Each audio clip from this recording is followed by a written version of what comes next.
বিশ্ব মানবতার মুক্তির দিশারি মহানবীকে স্মরণে শহরে শহরে জশ্নে জুলুস। ঈদে মিলাদুন্নবীর বর্ণাঢ্য আয়োজনে মুসল্লিদের ঢল। গণ অভ্যুত্থান পরবর্তী বৈষম্যহীন নতুন বাংলাদেশ গড়ার প্রত্যয়। আজকে যে দোয়া আমরা প্রার্থনা করবো আল্লাহ তাআলার কাছে, ইনশাআল্লাহ আমাদের দেশ শান্ত সুস্থ হয়ে যাবে। আমরা চাই দেশের শান্তি সমৃদ্ধি, দেশের সবাই একসাথে সুন্দর করে চলি। এই ঈদ মিলাদ উসিলায় মুসলমানরা যে জামায়াত হয়েছে, এই উসিলা বাংলাদেশের শান্তি বর্ষিত হোক। আল্লাহ বলতেছে, আমি যতটুকু পর্যন্ত রব্বুল আলামিন, আমার রাসূল ততটুকু পর্যন্ত রাহমাতুল আলামিন। সকলের ভ্রাতৃত্ব বন্ধন নিয়ে এগিয়ে যাওয়াই আমাদের তরিকতের নির্দেশনা। এই দিনটি আমাদের ঈদের দিন, খুশির দিন। ফেরেশতা দিন পরি সমস্ত কিছু আনন্দিত। মহানবীর জীবন আদর্শ ধারণ করে রাষ্ট্র পর্যায়ে সংস্কারের আহ্বান। নবী সিরাতকে ধারণ করে আমরা এদেশে মানুষের মাঝে ভ্রাতৃত্ববোধ, সম্প্রীতি, সৌহার্দ্য এবং ভালোবাসা বিলিয়ে দিতে চাই। দেখছিলেন প্রধান শিরোনাম। দুপুরের সময়ের সঙ্গে আছে আমি ওমর ইনান। এবার অন্যান্য শীর্ষ সংবাদ। ভারতে পালানোর সময় ময়মনসিংহে আটক সাংবাদিক শ্যামল দত্ত ও মোজাম্মেল বাবু। সাবেক দুই মন্ত্রী প্রতিমন্ত্রী আসাদুজ্জামান নূর ও মাহবুব আলীকে তোলা হবে আদালতে। অনির্দিষ্টকাল অন্তর্বর্তী সরকারের ক্ষমতায় থাকা মেনে নেবে না জনগণ, বললেন মির্জা ফখরুল। সংবিধান পরিবর্তন হবে কিনা সিদ্ধান্ত নেবে পার্লামেন্ট। ক্ষতিপূরণ পাবেন 15 বছরে প্রশাসনের পদোন্নতি বঞ্চিত কর্মকর্তারা। তালিকা করতে কমিটি গঠন। যারা এখনো কর্মক্ষম তাদের ফেরানো হবে চাকরিতে, জানালেন সচিব। আবারও ট্রাম্পকে হত্যা চেষ্টা, এবার ফ্লোরিডায় তার গলফ ক্লাবে গুলি। অস্ত্রসহ সন্দেহভাজন আটক। যুক্তরাষ্ট্রে এই সহিংসতার স্থান নেই, বললেন কমলা।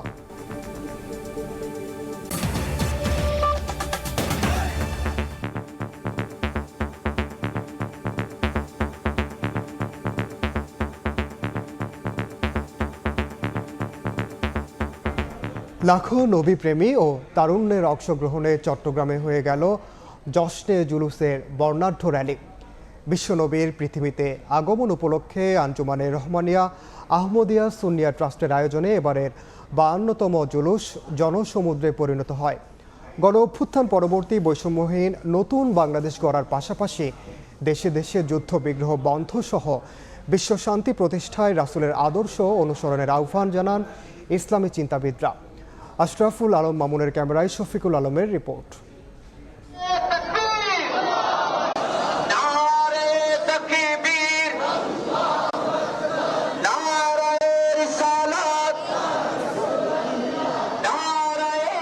মুখে রাসূলের শানে দরুদ ও সালাম, তারুণ্যের হাতে কালেমা খচিত ব্যানার ও পতাকা। নতুন বাংলাদেশের সড়ক আর অলিগলিতে নতুন প্রজন্মের কণ্ঠে একই আওয়াজ, একই সুর। বিশ্ব মানবতার মুক্তির দিশারি মহানবীর আগমন ও ওফাতের দিনটি স্মরণে আয়োজিত জশ্ন জুলুসের র্যালিতে লাখো নবী ভক্তের ঢল নামে চট্টগ্রাম নগর জুড়ে। পাকিস্তান থেকে আসা আওলাদ রাসূল সৈয়দ মোহাম্মদ সাবির শাহ ও হাশেম শাহকে বহনকারী আয়নায় ঘেরা ফুলে সাজানো গাড়িটি খানখা থেকে বের হয় সকাল 9:30টার দিকে। শোভাযাত্রাটি যখন মুরাদপুরে, তখন দক্ষিণ ও উত্তর চট্টগ্রাম, 3 পার্বত্য জেলা এবং কক্সবাজার সহ সারা দেশ থেকে আসা লাখো ধর্মপ্রাণ মানুষের স্রোত নামে নগর জুড়ে প্রদক্ষিণ করে 5 থেকে 6 কিলোমিটার এলাকা। গণঅভ্যুত্থান পরবর্তী নতুন বাংলাদেশ গড়ার প্রত্যয় সবার মুখে। সম্মত হয়ে আমি এতটুকু গর্ব করতে পারি, কারণ আমার নবী এসেছে বলে আমরা এত কিছু পেয়েছি। আল্লাহ বলতেছে, আমি যতটুকু পর্যন্ত রব্বুল আলামিন, আমার রাসূল ততটুকু পর্যন্ত রাহমাতুল আলামিন। সবার উদ্দেশ্যে আমরা এখানে আসছি এবং সুন্দরভাবে জুলুস করছি। হুজুর কাবলাকে দেখছি, মন জুড়ে গেছে। আজকে যে দোয়া আমরা প্রার্থনা করবো আল্লাহ তাআলার কাছে, ইনশাআল্লাহ আমাদের দেশ শান্ত সুস্থ হয়ে যাবে। আমরা চাই দেশের শান্তি সমৃদ্ধি, দেশের সবাই একসাথে সুন্দর করে চলি। এই ঈদ মিলাদ উসিলায় মুসলমানরা যে জামায়াত হয়েছে, এই উসিলা বাংলাদেশের শান্তি বর্ষিত হোক। সাম্প্রদায়িক সম্প্রীতি ইসলামের বড় দৃষ্টান্ত। তাই মহানবীর আদর্শে উজ্জীবিত হয়ে বিশ্বশান্তি প্রতিষ্ঠা ও অসাম্প্রদায়িক নতুন বাংলাদেশের কথা জানান আয়োজক ও ইসলামী চিন্তাবিদরা। এই দিনে রহমতুল আলামিন হিসাবে প্রেরণ করতে, রহমতুল আলামিন মানে সারা জাহানের জন্য তিনি মঙ্গলময় বার্তা বাহক। রাসূলের পাক সম্প্রীতির জন্য, এবং সেটা তিনি মক্কা শরীফ থেকে মদিনায় হিজরত করার পর মদিনা সনদ, একটা লিখিত সনদ পৃথিবীর ইতিহাসে সর্বপ্রথম, যেটা বিভিন্ন ধর্মের মানুষকে একটি রাষ্ট্রের অনুগত থেকে প্রজা হিসেবে থাকবার। হযরত মুহাম্মদ মুস্তাফা সাল্লাল্লাহু আলাইহি ওয়া আলিহি ওয়াসাল্লাম कि विलादत का दिन है और उस निस्बत से आज हम एक अजीम शान जुलूस जो है चाटगांव के अंदर इसका एहतमाम हुआ है। আঞ্জুমানে রহমানিয়া আহমদিয়া সুন্নিয়া ট্রাস্টের আয়োজনে 1974 সাল থেকে মহানবীর প্রতি ভালোবাসায় প্রতি বছর হয়ে আসছে এই বিশাল কর্মযজ্ঞের আয়োজন। রাসূল সাল্লাল্লাহু আলাইহি ওয়াসাল্লাম বলেছেন আল্লাহর কাছে সেই ব্যক্তি সর্বোত্তম যে তার সৃষ্টির প্রতি বৈষম্য করে না এবং উত্তম আচরণ করে। এই হাদিসের আলোকে বৈষম্যহীন বাংলাদেশ গড়ার স্বপ্ন দেখছেন ধর্মপ্রাণ মুসলমানরা। শফিকুল আলম, সময় সংবাদ, চট্টগ্রাম। এদিকে বিশ্ব মানবতার মুক্তির দিশারি মহানবীকে স্মরণে রাজধানীতেও বের হয় বর্ণাঢ্য শোভাযাত্রা। জশ্নে জুলুসের পাশাপাশি আয়োজন করা হয় ওয়াজ মাহফিল, সেমিনার, মিলাদ ও দোয়ার। সহকর্মী মেহেদি হাসান ও আলতাফ হোসেনকে সঙ্গে নিয়ে বিস্তারিত জানিয়েছেন রিপোর্টার আলামিন তোষার।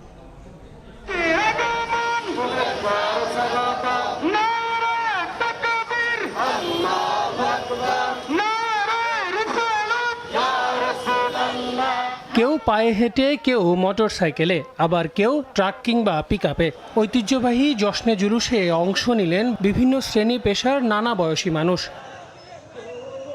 সর্বকালের সর্বশ্রেষ্ঠ মহামানব হজরত মুহাম্মদ সাল্লাল্লাহু আলাইহি ওয়াসাল্লামের পৃথিবীতে আগমনের দিনের খুশিতে দিনটিকে ঘিরে প্রতি বছরের মতো এবারও রাজধানীর মোহাম্মদপুর, রমনা, গ্যান্ডারিয়া সহ বিভিন্ন স্থানে ছিল বর্ণাঢ্য আয়োজন।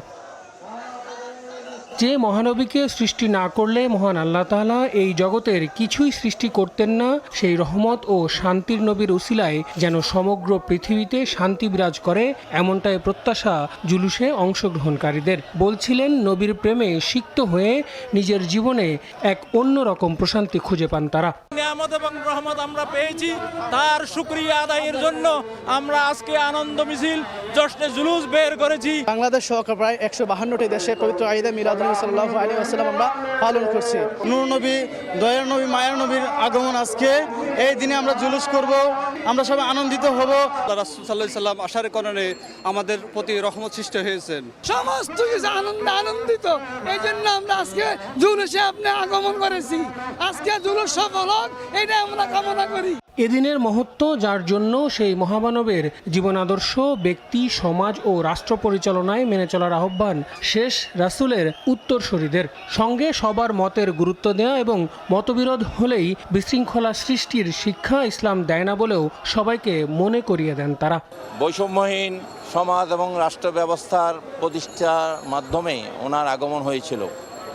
সুতরাং আমরা চাই পৃথিবীতে হানাহানি, পৃথিবীতে নৈরাজ্য, পৃথিবীতে যুদ্ধ বিগ্রহ, এগুলা উনি দাফন করার জন্য, জাহেলিয়াতকে দাফন করার জন্য উনি পৃথিবীতে আগমন হয়েছিল। এই ঈদ মিলাদুন্নবীর এই দিনে আমরা সারা পৃথিবীর মানুষকে যেন জাগিয়ে তুলি আমার নবীর আদর্শের মাধ্যমে। নবীর আদর্শ, নবীর সিরাতকে যেন আমরা ধারণ করতে পারি, মানুষকে নবীর প্রেম এবং ভালোবাসা, সৌহার্দ্য, সম্প্রীতির মাধ্যমে এই পৃথিবীতে যেমন শান্তি কায়েম করতে পারি, সেই বার্তাই দেওয়ার জন্য আজকে আমাদের এই মিলাদুন নবী সাল্লাল্লাহু আলাইহি ওয়াসাল্লামের আয়োজন। বাংলাদেশের সব ধর্ম ও মতের মানুষদের স্বাধীনভাবে অনুষ্ঠান আচার পালনের অধিকার রয়েছে বলেও জানান আয়োজকরা। আল আমিন তুষার, সময় সংবাদ, ঢাকা। অন্য প্রসঙ্গ, অনির্দিষ্টকালের জন্য অন্তর্বর্তী সরকারের ক্ষমতায় থাকা জনগণ মেনে নেবে না। জনগণের ভোটে নির্বাচিত সরকারই ঠিক করবে রাষ্ট্রের প্রয়োজনীয় সংস্কার, এমনটাই বলেছেন বিএনপি মহাসচিব মির্জা ফখরুল ইসলাম আলমগীর। তিনি আরও বলেন, সংসদেই সিদ্ধান্ত হবে সংবিধান পরিবর্তন হবে কিনা। সংবিধানের রক্ষণ। নোবেলজয়ী অধ্যাপক ডক্টর মোহাম্মদ ইউনূসের নেতৃত্বে গঠিত অন্তর্বর্তীকালীন সরকারের মেয়াদ 1 মাস পূর্ণ হয় গত 8 সেপ্টেম্বর। এরই মধ্যে রাজনৈতিক অঙ্গনে আলোচনা চলছে নতুন নির্বাচন নিয়ে। যদিও অন্তর্বর্তী সরকারের পক্ষ থেকে এরই মধ্যে পরিষ্কার করা হয়েছে প্রয়োজনীয় সংস্কারের পরই নেওয়া হবে জাতীয় নির্বাচন দেওয়ার পদক্ষেপ। সংস্কার বিষয়ে সুনির্দিষ্ট অঙ্গীকার, সুনির্দিষ্ট কোনো ক্ষেত্রে সংশোধনী এনে তারপরেই আমরা নির্বাচনের কথা ভাবছি। সোমবার ঢাকা রিপোর্টার্স ইউনিটিতে জাতীয় সমাজতান্ত্রিক দল আয়োজিত আলোচনা সভায় অংশ নিয়ে বিএনপি মহাসচিব মির্জা ফখরুল বলেন, অনির্দিষ্টকাল অন্তর্বর্তী সরকারের ক্ষমতায় থাকা মেনে নেবে না দেশের জনগণ। ব্ল্যাক ইনস্টিটিউট আমি জানি না তারা কিভাবে জরিপটা করেছে। তারা বলেছে 80% লোক চায় যে যতদিন খুশি এই সরকার থাকুক। এটা আমি জানি না তারা এই কথাগুলো থেকে পেলো, কিভাবে পেলো, কিন্তু জনগণ এটা কোনোদিনই মেনে নেবে না। ভোটে নির্বাচিত সরকারই রাষ্ট্র সংস্কারের রূপরেখা ও পার্লামেন্টেই সংবিধান সংশোধন ইস্যু নিয়ে সিদ্ধান্ত হবে বলে জানান মির্জা ফখরুল। তার জন্য সত্যিকার অর্থেই একটি নিরপেক্ষ সরকার অধীনে নির্বাচনটা হতে হবে। সেই নির্বাচনের পরেই যারা নির্বাচিত হবেন তারা সিদ্ধান্ত নেবেন যে কোন পরিবর্তনগুলো দরকার। এটা কি আপনার শুধু পরিবর্তনের দরকার না, আবার নতুন করে লিখতে হবে? অনেকে প্রশ্ন নিয়ে আসছেন আজকে, নতুন করে লিখতে হবে নাকি একেবারেই বাতিল করে দিয়ে নতুন সংবিধান আনতে হবে, সেটা সেই পার্লামেন্টই সিদ্ধান্ত নেবে আমরা বিশ্বাস। এদিন জাতীয় অর্থোপেডিক হাসপাতালে বৈষম্য ও স্বৈরাচার বিরোধী আন্দোলনে গুলিবিদ্ধ ও আহত নেতাকর্মীদের সঙ্গে সাক্ষাৎ করেন বিএনপি মহাসচিব। আহতদের সুচিকিৎসা ও গণহত্যায় জড়িতদের বিচারের দাবি জানান মির্জা ফখরুল। তাদের ক্ষতিপূরণ করার জন্য এবং যারা এই হত্যাকাণ্ডের সঙ্গে জড়িত, গণহত্যার সঙ্গে জড়িত, তাদেরকে আইনের আওতায় নিয়ে এসে দৃষ্টান্তমূলক সাজা প্রদানের জন্য। মার্জিয়া মুমু, সময় সংবাদ, ঢাকা। বিগত সরকারের সময় পদোন্নতি বঞ্চিত অবসরপ্রাপ্ত সরকারি কর্মকর্তাদের পদায়ন ও আর্থিক সুবিধা দেওয়ার লক্ষ্যে একটি কমিটি গঠন করেছে সরকার। 3 মাসের মধ্যে এই কমিটিকে সুপারিশ দেওয়ার নির্দেশনা দেওয়া হয়েছে। সকালে সচিবালয়ে এক ব্রিফিংয়ে জনপ্রশাসন মন্ত্রণালয়ের সিনিয়র সচিব মোখলেসুর রহমান জানান, কর্মক্ষম কর্মকর্তাদের পদায়ন সহ আর্থিক সহায়তা দেওয়া হতে পারে। বিদায়ী আওয়ামী লীগ সরকারের রোষানলে পড়ে বাধ্যতামূলক অবসর, পদোন্নতি বঞ্চিত হয়ে অবসরে যাওয়া কিংবা সিনিয়র হয়েও জুনিয়রদের অধীনে বাধ্য হয়ে চাকরি জীবন পার করেছেন এমন সরকারি কর্মকর্তার সংখ্যা অনেক। অন্তর্বর্তীকালীন সরকারের কাছে পুনরায় বিভিন্ন ক্ষেত্রে পদায়ন এবং পদ ও পদোন্নতি অনুসারে প্রাপ্ত সরকারি আর্থিক সুযোগ দাবি করেছেন এমন 2500 কর্মকর্তা।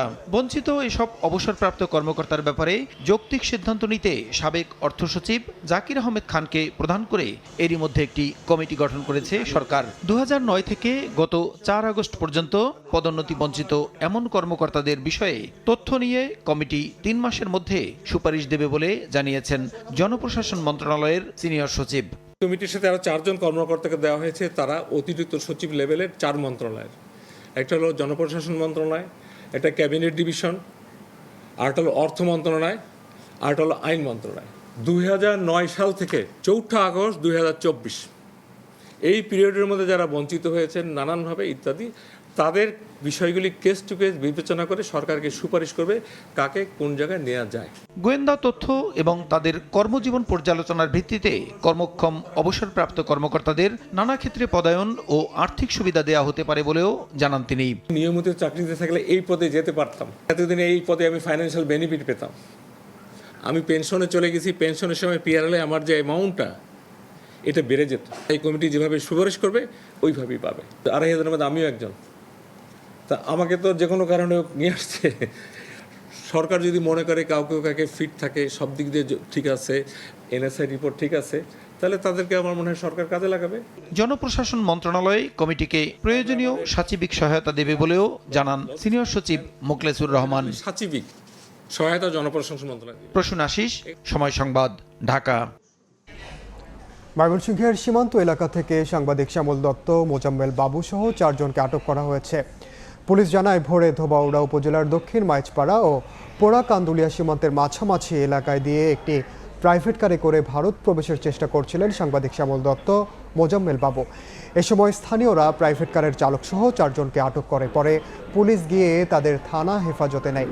এর আগে গত 6 আগস্ট সপরিবারে ভারতে যাওয়ার সময় সাংবাদিক শ্যামল দত্তকে আটকে দেয় ইমিগ্রেশন পুলিশ।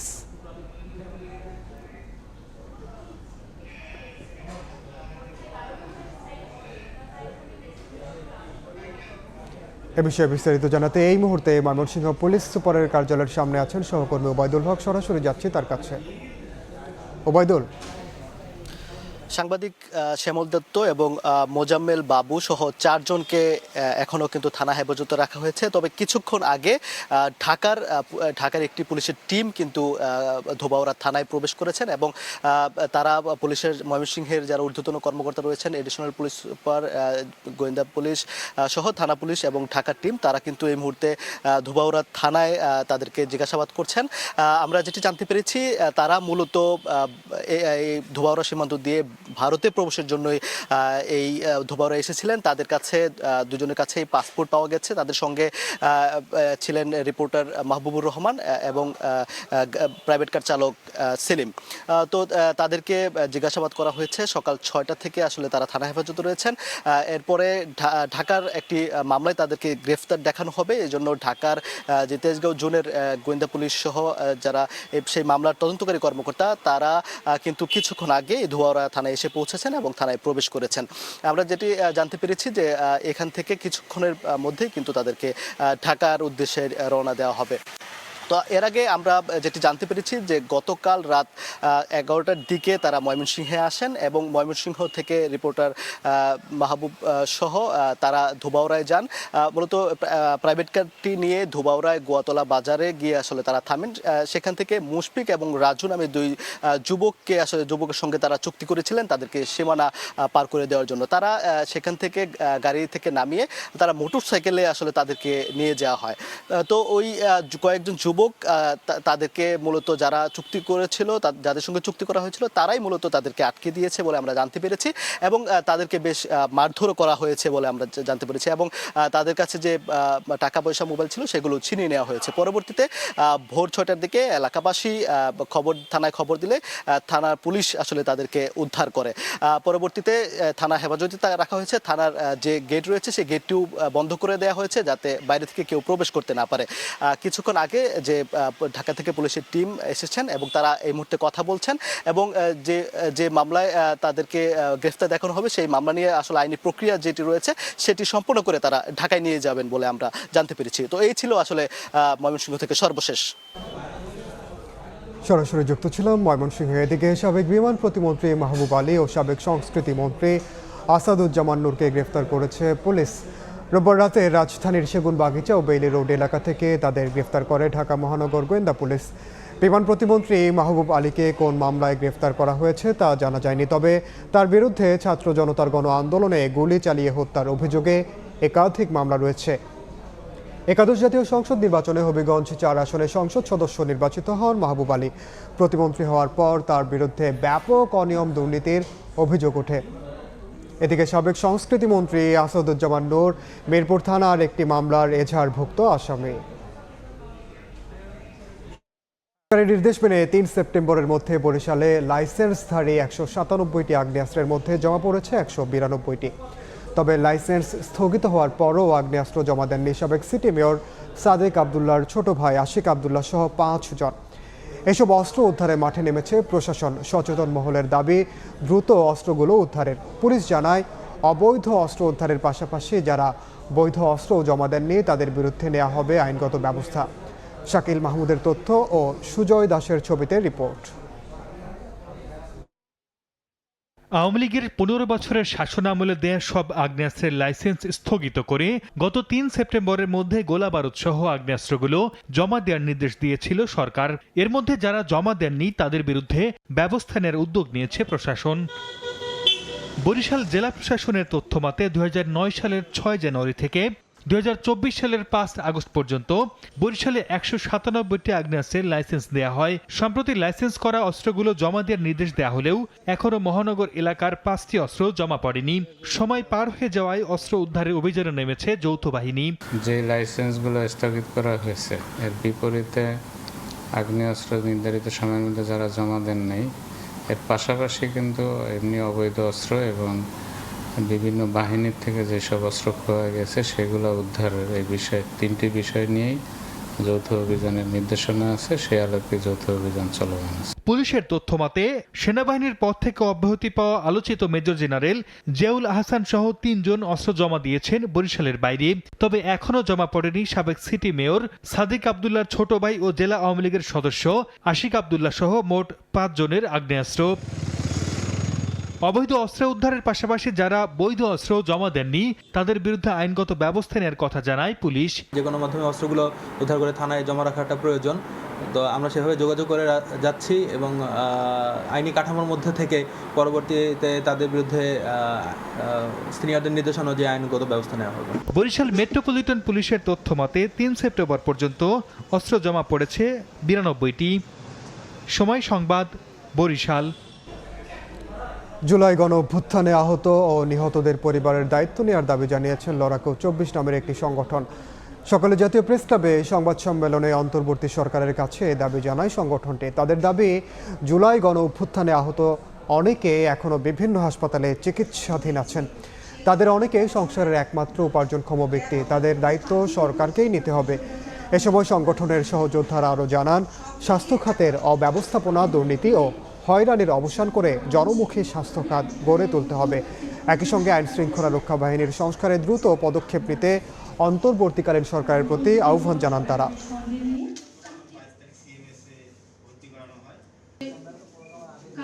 কতগুলোই বা পরিবার, ২০, ২৫, ৩০, ৩৫ হাজার পরিবার। আমরা চাইলে প্রত্যেকে কি এক একটা পরিবারের দায়িত্ব আমরা নিতে পারবো না, সেটি ভাববার কথাও আমি আহ্বান জানাবো। শুধুমাত্র যাতে বিষয়টা একান্তভাবে মন্ত্রণালয়, স্বাস্থ্য অধিদপ্তর ইত্যাদি না থাকে। আমরা যে লাড্ডু খাওয়ার ভাগাভাগির দৌড়ের মধ্যে আছি, এগুলো সব ভুলে যেতে হবে। সব ভুলে যে সবার জন্য, এবং বিশেষ করে যারা কিনা আহত এবং যেই বয়ানগুলো, যেই গল্পগুলো, ঘর ভাড়া না দিতে পারা, খেতে না পারা, এগুলো তো ভাবতে পারতে হবে। এগুলো প্রত্যেকের জীবনের জন্য সত্য। দুপুরের সময় আরও থাকছে, ডিমের দাম বেঁধে দিলেও প্রভাব নেই বাজারে, বিক্রি হচ্ছে বাড়তি দরে। বেশিতে কিনতে হচ্ছে ব্রয়লার মুরগিও। দাম নির্ধারণকে অযৌক্তিক বলছেন প্রান্তিক খামারিরা।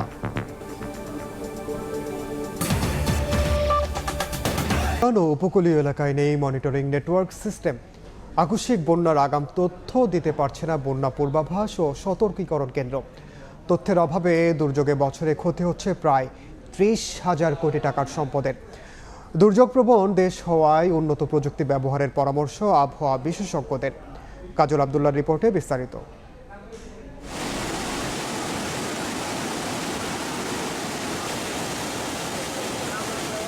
বিশ্বের স্বীকৃত দুর্যোগ প্রবণ দেশ হিসেবে শীর্ষে বাংলাদেশ, তবে এর সতর্কতায় নেই শক্তিশালী ব্যবস্থাপনা। ফলে বছরের পর বছর ভুগতে হচ্ছে উজান এলাকা থেকে শুরু করে উপকূলবাসীকে। আকস্মিক বন্যার আগাম তথ্য দিতে কাজ করে পানি উন্নয়ন বোর্ডের অধীনস্থ প্রতিষ্ঠান বন্যা পূর্বাভাস ও সতর্কীকরণ কেন্দ্র। তবে বন্যা পরিস্থিতি বা ভারী বৃষ্টিপাত সঠিক পরিমাপে নেই সক্ষমতা। উজানের সম্ভাব্য বার্তা জানাতে নেই কোনো গাণিতিক মডেল সিস্টেমের নেটওয়ার্ক। এতে বছরে ছোট বড় নানা প্রাকৃতিক দুর্যোগে দেশের বিভিন্ন খাতে ক্ষতি হচ্ছে কয়েক হাজার কোটি টাকার সম্পদ।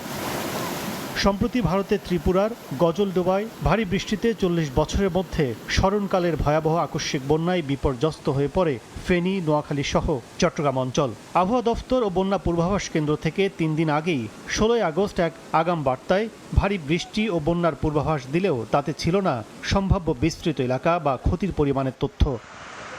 এ বিষয়ে জানতে সময় সংবাদ যায় পান্থপথে বন্যা পূর্বাভাস ও সতর্কীকরণ কেন্দ্রে। বিভাগটি জানায়, ভারী বৃষ্টির কারণে সম্ভাব্য বন্যার তথ্য দিতে যে মডেল ব্যবহার করা হয় তা দিয়ে সঠিকভাবে তথ্য মেলে শুধু গঙ্গা, মেঘনা ও ব্রহ্মপুত্র অববাহিকার। তবে মডেলটির নেটওয়ার্কিং নেই দেশের দক্ষিণ পূর্বাঞ্চলের উপকূল সহ উজানে থাকা ছোট নদীগুলোর অববাহিকায়। এতে সঠিকভাবে আবহাওয়া পর্যালোচনা ও বার্তা দেয়া সম্ভব হচ্ছে না। চট্টগ্রাম বিভাগ এবং বরিশাল বিভাগ বা খুলনা বিভাগ এসব স্থানে আসলে আমাদের গাণিতিক মডেল নেটওয়ার্কটি এখনও অপারেশনাল ভিত্তিতে চালু নয়। এর জন্য মূলত আসলে আমরা কোনো সুনির্দিষ্ট পূর্বাভাসটা দিতে পারছি না, যেটা আমরা আমাদের যে যমুনা নদী বা পদ্মা নদী অথবা সুরমা কুশিয়ারা নদীতে দিতে পারি।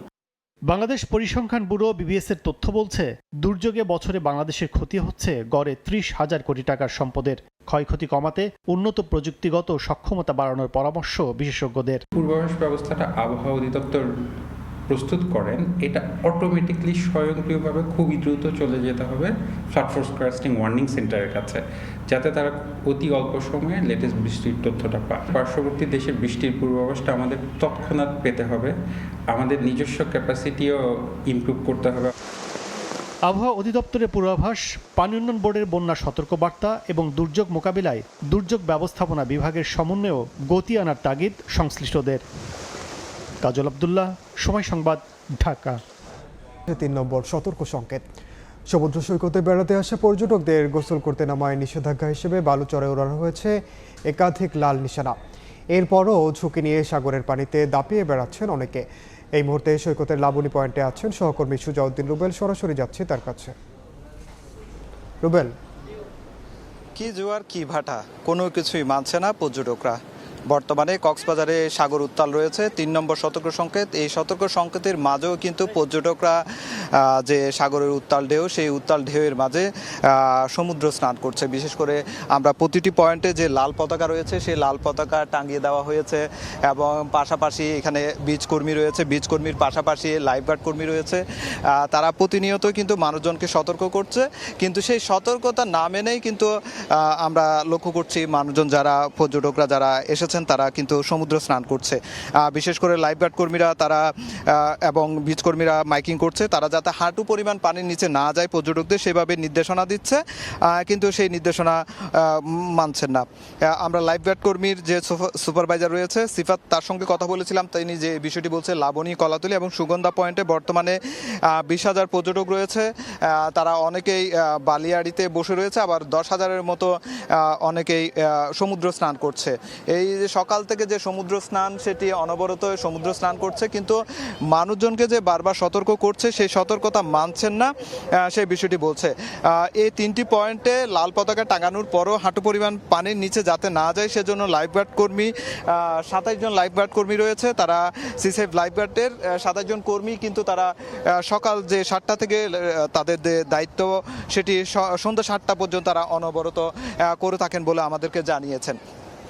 শুধু এখানে একটি লাইফগার্ড, তবে আরেকটি লাইফগার্ড সংস্থা রয়েছে ইয়াসিন লাইফগার্ড, সে তাদের কোনো কার্যক্রম কিন্তু এখানে আসলে লক্ষ্য করা যাচ্ছে না। তো আমরা এখন যে পয়েন্টটিতে রয়েছে লাবণী পয়েন্ট, সেই লাবণী পয়েন্টে কয়েকশো মানুষ কিন্তু সকাল থেকে এখন পর্যন্ত গোসল করছে। তবে সুগন্ধা পয়েন্টে সবচেয়ে বেশি পর্যটক সমুদ্র স্নানরত রয়েছে, বিশেষ করে সেখানে কয়েক হাজার পর্যটক সমুদ্র স্নান করছে। তো এই ছিল আমার কাছে কক্সবাজার সৈকত থেকে সবশেষ। সরাসরি যুক্ত ছিলাম কক্সবাজারে। একদম ফ্রেশ বিশ্বমানের প্রযুক্তির সকল সুবিধা নিয়ে ভালো থাকুন আপনিও। কঙ্কা। সরকারের পক্ষ থেকে ডিমের দাম 11 টাকা 87 পয়সা বেঁধে দিলেও প্রভাব নেই বাজারে, বিক্রি হচ্ছে আগের বাড়তি দরেই। এদিকে বেঁধে দেয়া দামে সোনালী মুরগি বিক্রি হলেও বেশিতে কিনতে হচ্ছে ব্রয়লার।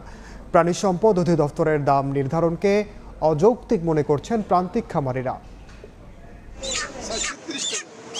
মুরগির বাজার স্থিতিশীল রাখতে গত মার্চে 1 কেজি ব্রয়লারের খুচরা মূল্য 175 টাকা 30 পয়সা নির্ধারণ করে দেয় তৎকালীন সরকারের কৃষি বিপণন অধিদপ্তর। একই সঙ্গে প্রতি কেজি সোনালীর দাম 262 টাকা আর প্রতিটি ডিমের যৌক্তিক মূল্য 12 টাকা নির্ধারণ করে দেয় সংস্থাটি।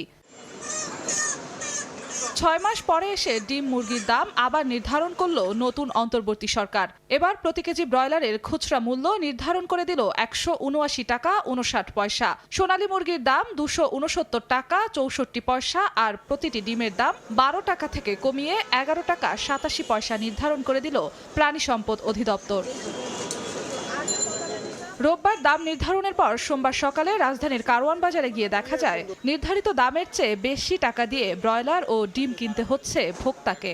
ব্রয়লার হলো 185 থেকে 90 টাকা, গত সপ্তাহ ছিল আপনার 170 টাকা 75 টাকা। ওখান থেকে আমি 5 টাকা লাভ করে বিক্রি করি, ওখান থেকে যদি না আসে তাহলে আমরা এখানে কিভাবে বিক্রি করব? ডিমের হালি আগে ছিল 150 টাকা, এখন আরো বাড়ছে।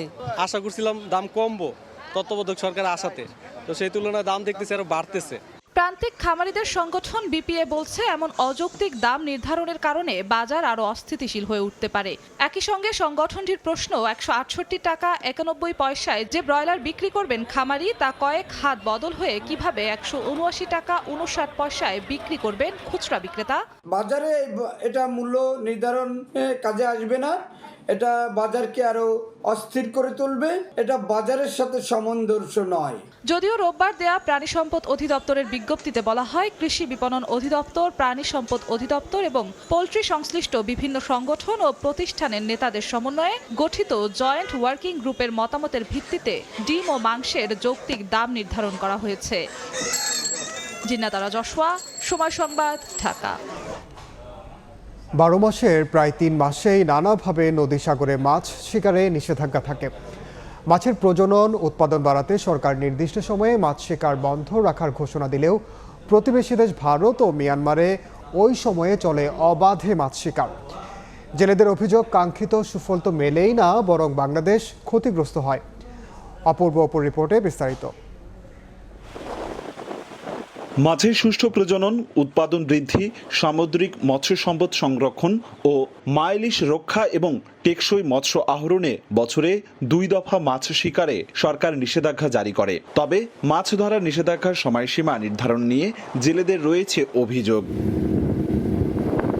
মৎস্য বিভাগের তথ্য মতে ভারতে এলাকাভেদে 15 এপ্রিল থেকে 14 জুন পর্যন্ত 61 দিন এবং মিয়ানমারে 16 মে থেকে 31 আগস্ট 91 দিন সাগরে মাছ শিকারে নিষেধাজ্ঞা থাকে। অথচ বাংলাদেশে 20 মে থেকে 23 জুলাই 65 দিনের নিষেধাজ্ঞা দেয় সরকার। জেলেদের অভিযোগ, বাংলাদেশে যখন মাছ শিকারে নিষেধাজ্ঞা থাকে তখন ভারতে চলে মাছ শিকার। 65 দিনে অবরোধ দেয়, ওখানে ইন্ডিয়ার জাল যায়, মায়ের জাল যায়, আইয়া মাছ ধরে। আমরা চাই যে এই ত্রিদেশীয় মানে একসাথে যে ভারত এবং মায়ানমার একসাথে যে অভিযানটা, এই যে মাছ ধরাটা বন্ধটা থাকে। মৎস্যজীবী নেতারা বলছেন, ইলিশ সংরক্ষণে বছরে 2 দফায় 87 দিন নিষেধাজ্ঞা থাকে। জলবায়ু পরিবর্তনে মাছের ঋতুচক্রে পাল্টে যাওয়া এবং প্রতিবেশী দেশগুলোর সঙ্গে সমন্বয় করে মাছ শিকারে নিষেধাজ্ঞা না রাখায় বাংলাদেশ ক্ষতিগ্রস্ত হচ্ছে। 65 দিনের যে নিষেধাজ্ঞা আছে, আমরা এই নিষেধাজ্ঞার সময়সীমা হ্রাস করতে চাচ্ছি এবং একই সময় যদি নিষেধাজ্ঞা দিতেই হয় একই সাথে ভারত বাংলাদেশ যাতে দেওয়া হয়। জেলে পরিবারের 40 কেজি চাউলের পরিবর্তে আমরা 60 কেজি চাউল এবং নগদ 5,000 টাকা আমরা এটা দাবি করছি। মৎস্য বিভাগ বলছে, নিষেধাজ্ঞাকালে জেলেদের আর্থিক সহায়তায় সংকট সমাধানে কাজ চলছে। জলবায়ু প্রতিনিয়ত পরিবর্তন হচ্ছে, এই পরিবর্তনের সাথে সাথে আমরা ভবিষ্যতে হয়তো আরও গবেষণা করে এই টাইমটা আকপিস করতে পারি এবং পার্শ্ববর্তী দেশ ভারতের সঙ্গে সমন্বয় কতটুকু করা যায় সেটা আমরা বিচার বিশ্লেষণ করে নির্ধারণ করব ভবিষ্যতে। মৎস্য অধিদপ্তরের তথ্য মতে বরিশাল বিভাগের 6 জেলায় 4,21,093 জন মৎস্যজীবী রয়েছেন। আর বিভাগে প্রতি বছর ইলিশ সহ মোট মাছের উৎপাদন হয় 5,92,441 মেট্রিক টন। অপূর্ব অপু, সময় সংবাদ, বরিশাল। যাত্রী ঘোড়ায় পুরোপুরি বন্ধ হলো নভোএয়ারের ভারতগামী ফ্লাইট। অনির্দিষ্টকালের জন্য চলবে না এয়ারলাইন্সটির ঢাকা কলকাতা ফ্লাইট। বিশেষজ্ঞরা বলছেন, নয়াদিল্লি ভিসা নিয়ে কঠোর অবস্থান থেকে না সরলে ক্ষতির মুখে পড়বে দুদেশ। শিগগিরই দরকার সমাধান। 5 আগস্টের পর বাংলাদেশিদের ভিসা দেয়া নিয়ে নয়াদিল্লির কঠোর অবস্থানের মুখে একের পর এক কমতে থাকে ভারতগামী ফ্লাইট। বিমান বাংলাদেশ ইউএস বাংলার ফ্লাইট সংখ্যা কমেছে অর্ধেকের বেশি। এমন বাস্তবতায় অনির্দিষ্টকালের জন্য বন্ধ হলো নভোএয়ারের ঢাকা টু কলকাতা ফ্লাইট। প্রতিদিন একটা করে ফ্লাইট ছিল, মাঝখানে আমরা কমে নিয়ে আসলাম, সপ্তাহে 3টা ফ্লাইট করলাম। ডেফিনেটলি যাত্রী সংখ্যা কম হওয়ার কারণে যাত্রী সংখ্যা তো একদম কমে গেছে। ওই পরিস্থিতিতে আমরা বাধ্য হয়েছি ফ্লাইটটা আপাতত বন্ধ রাখতে। এর আগে নভোএয়ারের ভারতগামী ফ্লাইট ছিল সপ্তাহে 7টি। শুধু এই ফ্লাইটেই মাসে প্রায় 4,000 যাত্রী যাতায়াত করত ঢাকা কলকাতা রুটে। ভিসা কড়াকড়িতে যাত্রী খরায় ফ্লাইট সংখ্যা কমিয়ে 3টি করা হলেও পাওয়া যাচ্ছিল না অর্ধেক যাত্রীও। অবশেষে ফ্লাইট বন্ধের পথেই হাঁটে এয়ারলাইন্সটি। যে ব্যয়ে ফ্লাইট চলে সেই অপারেশনাল কস্ট না উঠলে তো আর ফ্লাইট চালানো যায় না। পরিস্থিতি যদি ভালো হয়, ভিসার ব্যাপারটা স্বাভাবিক হয়ে আসলে আমরা আবার বিবেচনা করব কলকাতা ফ্লাইট রিইনস্টেট করতে। এমন বাস্তবতায় এয়ারলাইন্সগুলোর ক্ষতির পাশাপাশি ব্যবসায়িক ক্ষতির কথা মাথায় রেখে দুদেশের সংশ্লিষ্টদের আলোচনায় বসার তাগিদ বিশেষজ্ঞদের। এয়ারলাইনগুলোর উপরে একটা প্রভাব ডেফিনেটলি পড়ছে। এয়ারলাইনগুলোর জন্য এটা একটা অত্যন্ত গুরুত্বপূর্ণ রুট ছিল এবং আমরা আশা করতে পারি যে পরিস্থিতি যদি কেটে ওঠে বা ভারতীয় ভিসা যদি আবার চালু হয় আগের মতো, তাহলে আমাদের জন্য মঙ্গল। এবং সাথে সাথে কিন্তু এটার জন্য যে আমরা শুধু ক্ষতিগ্রস্ত হচ্ছি তা না, কিন্তু ভারতীয় ব্যবসা কিন্তু প্রচুর ক্ষতি, তাদের এয়ারলাইনগুলো ক্ষতির সম্মুখীন হচ্ছে। এদিকে অর্ধেকের বেশি কমে ইউএস বাংলার ঢাকা টু কলকাতা রুটে 14টি জায়গায় চলছে মাত্র 6টি ফ্লাইট। বিমান বাংলাদেশ এয়ারলাইন্সের ঢাকা কলকাতা রুটে সপ্তাহে 14টির জায়গায় যাচ্ছে 7টি ফ্লাইট। জিন্নাতারা জশোয়া, সময় সংবাদ, ঢাকা। দুপুরের সময় আরও থাকছে, শান্তর নেতৃত্বে ভারতে আসা দলই দেশের ইতিহাসের সেরা টেস্ট দল। ব্যাটিং ডেপথেও ইন্ডিয়ার চেয়ে এগিয়ে টাইগাররাই, মন্তব্য হর্ষ ভোগলের। জমজমাট লড়াইয়ের আশা।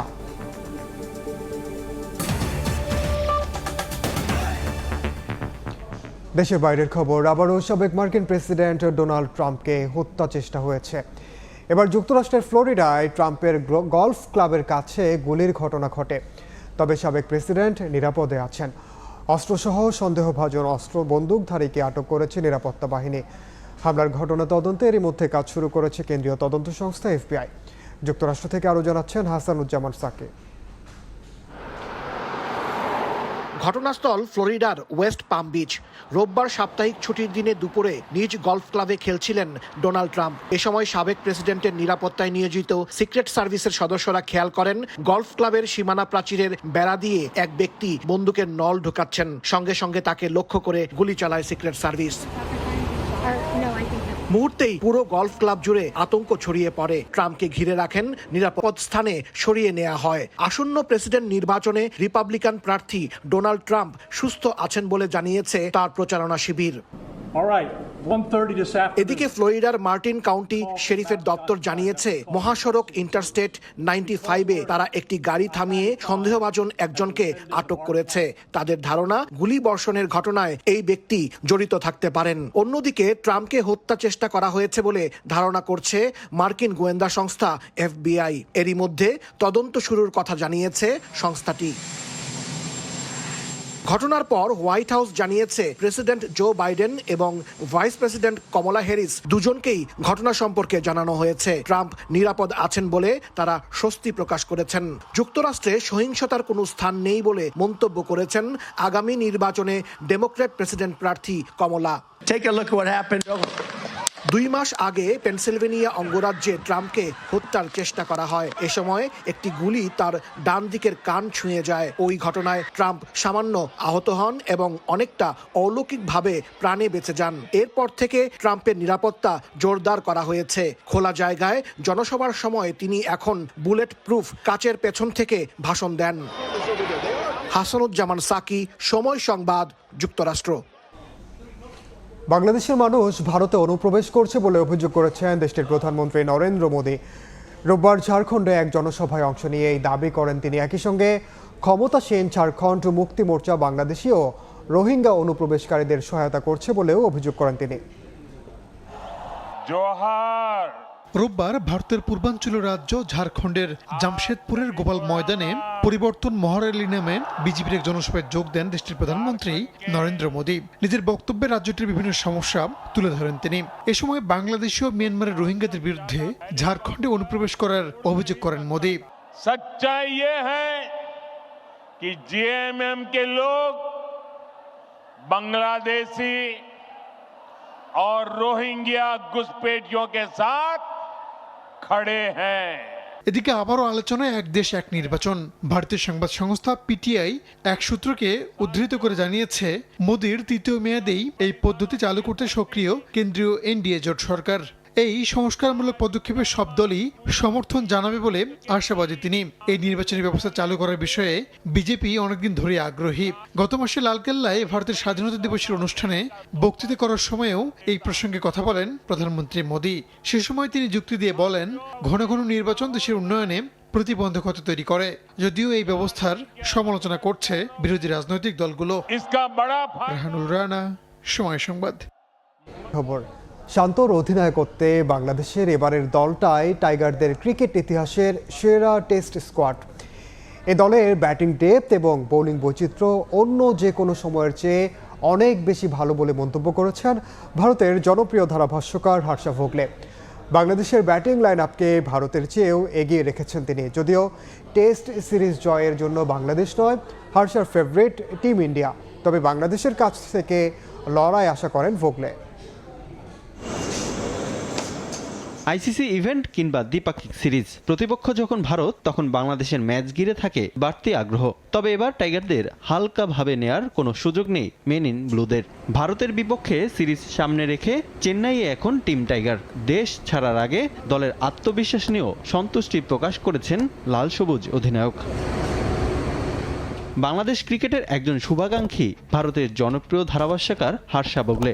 বাংলাদেশের প্রসঙ্গ আসলেই দলকে নানা পরামর্শ দিয়ে আসেন তিনি। আসন্ন টেস্ট সিরিজেও বাংলাদেশের শক্তিমত্তার প্রশংসা করেছেন এই ধারাভাষ্যকার। I genuinely believe আমি সত্যি মনে করি বাংলাদেশের টেস্ট ক্রিকেটের ইতিহাসে এটাই তাদের সেরা দল। এটা বলার কারণও আছে, তারা পেস ইউনিট নিয়ে অনেক কাজ করেছে। সাম্প্রতিক সময়ে নাহিদ রানা দলের সবথেকে আলোচিত বোলার, তার প্রতিটি বলই সত্যিকারের পেস বল বলতেই হয়। পাকিস্তানের ব্যাটারদের বিপক্ষেও তাকে ভালো করতে দেখেছি। টেস্ট ক্রিকেটে বাংলাদেশের নতুন ব্যাটিং লাইন আপ অবাক করেছে হর্ষা ভোগলেকে। বাংলাদেশের এই লাইন আপকে ভারতের থেকেও এগিয়ে রেখেছেন তিনি। যদি আপনি দেখেন 5, 6, 7, 8 নম্বর পজিশনে মুশফিকুর রহিম, সাকিব আল হাসান, লিটন দাস, মেহেদী মিরাজ প্রত্যেকেই এক পজিশন পিছনে, যেখানে তারা তার আগের জায়গায় খেলতে পারে। তবে টেস্টে সাধারণত তা দেখা যায় না। ভারতের খেলোয়াড়রা তাদের সর্বোচ্চ পজিশনে খেলে। বাংলাদেশের লাইন আপে সবাই যেই পজিশনে খেলতে পারে তার থেকে এক পজিশন পিছিয়ে খেলছে, যার মাধ্যমে আভাস পাওয়া যাচ্ছে তাদের ব্যাটিং সক্ষমতা। বাংলাদেশের টেস্ট সিরিজ জিততে টপ অর্ডারে অধিনায়ক নাজমুল শান্ত এবং মমিনুল হকের ব্যাট থেকে রান পাওয়ার বিকল্প নেই বলেও মন্তব্য করেছেন ভোগলে।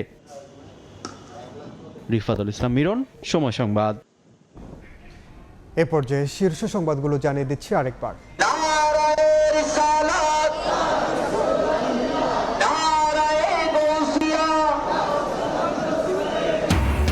বিশ্ব মানবতার মুক্তির দিশারি মহানবীকে স্মরণে জশ্নে জুলুস, ঈদে মিলাদুন্নবীর বর্ণাঢ্য আয়োজনে মুসল্লির ঢল, বৈষম্যহীন নতুন বাংলাদেশ গড়ার প্রত্যয়। অন্তর্বর্তী সরকারের অনির্দিষ্টকাল ক্ষমতায় থাকা মেনে নেবে না জনগণ, বললেন মির্জা ফখরুল। সংবিধান পরিবর্তন হবে কিনা সিদ্ধান্ত নেবে পার্লামেন্ট। এবং ক্ষতিপূরণ পাবেন 15 বছরে প্রশাসনের পদোন্নতি বঞ্চিত কর্মকর্তারা। তালিকা করতে কমিটি গঠন, কর্মক্ষমদের ফেরানো হবে চাকরিতে, জানালেন সচিব।